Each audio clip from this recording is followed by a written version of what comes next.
Hello, I'm Rina. I specialize in logic, large language models, and making advanced research just a little easier to understand. Today, we're diving into one of the most interesting open-source AI efforts in recent memory, and a paper that pushes the frontier of reasoning in large language models. But first, a bit of context. DeepSeek is not just a single model, it's a growing ecosystem of open-source language technologies, including general-purpose LLMs, math solvers, code generators, and vision language systems. What makes DeepSeek different is that it's designed for accessibility and modularity. All the models are released with open weights, clear training recipes, and support for common hardware, making them usable by researchers, educators, and developers around the world. Within that ecosystem, DeepSeek-R1 represents a major shift in focus. Instead of optimizing for fluency or next token accuracy, this model was trained to reason to handle tasks that require logical steps, reflection, and verification. And what's especially notable is that this capability wasn't learned through traditional supervised fine-tuning. It was learned through reinforcement, learning a method that rewards the model for reasoning effectively, even when there's no single correct path to the answer. The paper we'll explore today: DeepSeek-R1, Incentivizing Reasoning Capability in LLMs via Reinforcement Learning, offers a technical, yet readable look at how this training strategy works and what kind of reasoning behavior it enables. So, if you're curious about how open-source models can evolve beyond surface-level generation and begin to reason in steps like a human student or tutor, this paper is a great place to start. Let's begin with how the DeepSeek-R1 project actually started. The research team began by asking a bold question. Could a language model learn to reason purely through reinforcement learning without any prior fine-tuning? That experiment became DeepSeek-R1, a large-scale model trained from scratch using reinforcement signals, with no labeled examples, no supervised instruction, and no curated reasoning datasets. Instead of optimizing for cross-entropy loss like most LLMs, this model learned by interacting with a reward function. Did it produce the correct final answer? Was the response formatted with clear reasoning steps? Did it include chain-of-thought logic or intermediate calculations? Each response was evaluated based on those criteria, and the model adjusted its behavior based on how much reward it received. This loop generate to evaluate to update is the foundation of reinforcement learning. And despite having no access to explicit reasoning labels, R1 learned to generate multi-step reasoning traces, include verification steps mid-response, use consistent output structure with thought markers. Reasoning behavior, it turns out, can emerge from the right incentives. But there was a problem. R1's outputs were often hard to read. It sometimes mixed languages, and the phrasing lacked clarity and control. So while it showed that reasoning could be taught through reward alone, it wasn't stable or readable enough for practical use.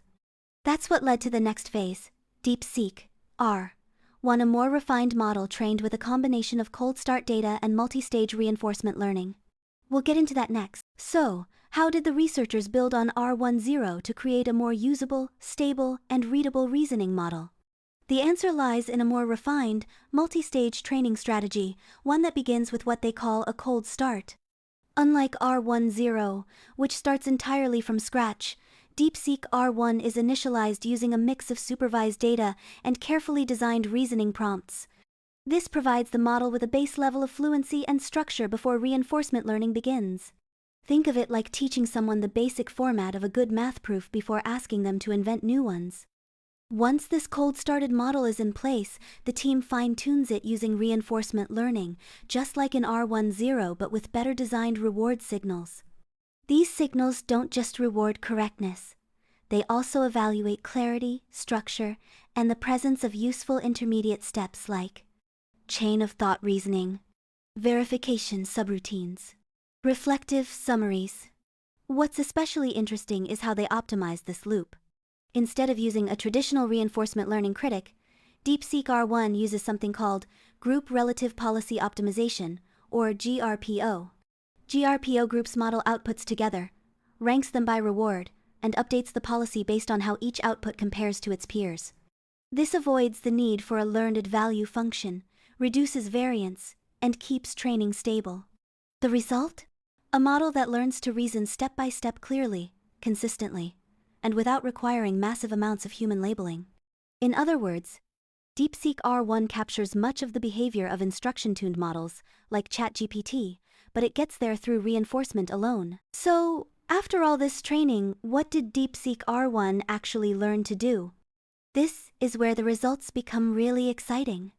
Even though the model was never directly told to explain its reasoning or to reflect on its answers, it started doing exactly that. Through reinforcement signals alone, DeepSeek-R1 developed a set of emergent reasoning behaviors, including generating chain-of-thought explanations, performing self-verification, writing reflective summaries, structuring outputs with consistent formats. These behaviors weren't part of the prompt. They weren't in the dataset. They emerged because they helped the model earn higher reward. Example 1. Chain of thought, reasoning. Prompt: if there are 12 apples and 4 students, and each student gets the same number of apples, how many apples does each student get? R1. Response: let's solve this step by step.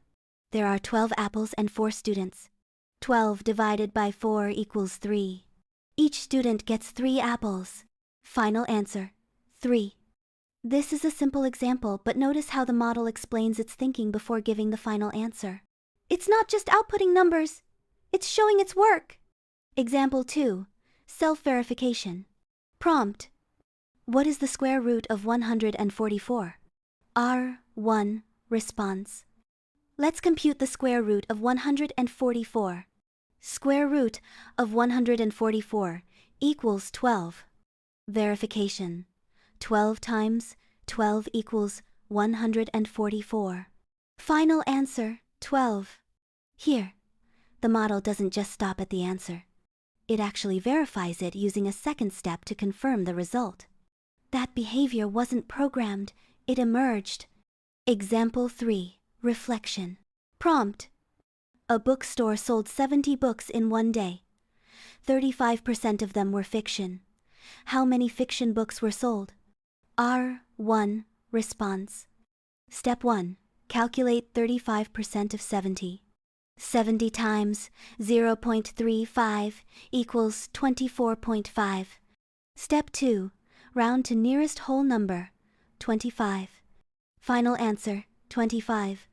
Reflection: I used percentage calculation and rounded the result to the nearest whole number because book sales can't be fractional. Notice the reflection. The model explains why it made a rounding decision, helping users understand not just what it did, but why.